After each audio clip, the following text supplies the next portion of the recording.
अच्छा ये बात बा। मरते हैं मुझ पे मेरे हैं लाखों सनम। मोबाइल है इसकारे चुंबक सब आते मेरे पास न बुलाते हैं हम। मरते हैं मुझ पे मेरे हैं लाखों सनम। ऐसे ही चलती रहो तुम सही जा रही हो। क्या ऐसे ही चलती रहो तुम सही जा रही हो। अच्छा बाजारे चा बाजार में ये रानी कुमार में भतार वाला भतार वाला नाचा उठा रही हो। बाजारे चा बाजार में ये रानी कुमार में भतार वाला नाचा उठा रही हो। हाँ तब का अच्छा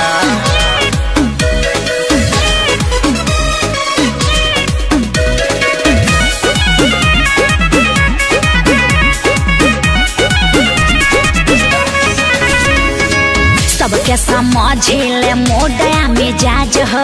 हमारा जवानी के अलग बराज अरे हो। चूस गईले तो हर जूता जवानी तब बिक रहल बा तो हर जूता जवानी। चीज ऐसन बा हमेशा बिकते रही। हमार सर गइल बा का।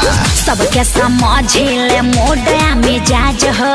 हमारा जवानी के अलग बराज अरे हो। चूस गईले तो हर जूता जवानी तब बिक रहल बा हर जूता जवानी।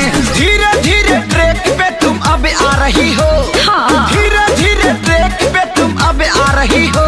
बाजारे चा बाजार में ये रानी कुमार में भतार वाला नाचा उठा रही हो।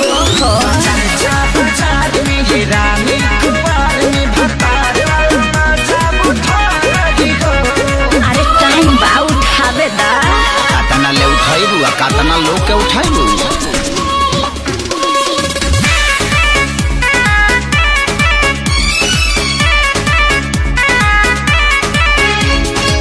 केहू न ऐसा जे पागल न प्यार में मार करवाइले हम ता बाजार अरे में। छोड़ दी हले जब धके खेसारी हाँ। भर गइलू अजय बच्चन बभारी।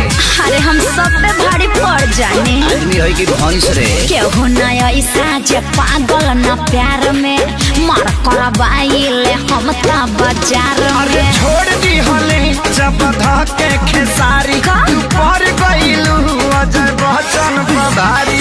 मड़ई में गरइए बाछी खूब खा रही हो।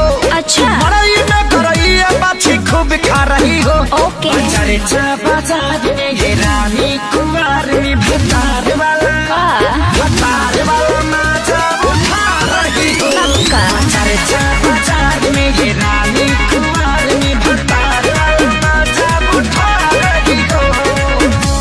हाँ तो दिक्कत का बा तहार हिक्कत का बा। माइयो गे माइयो।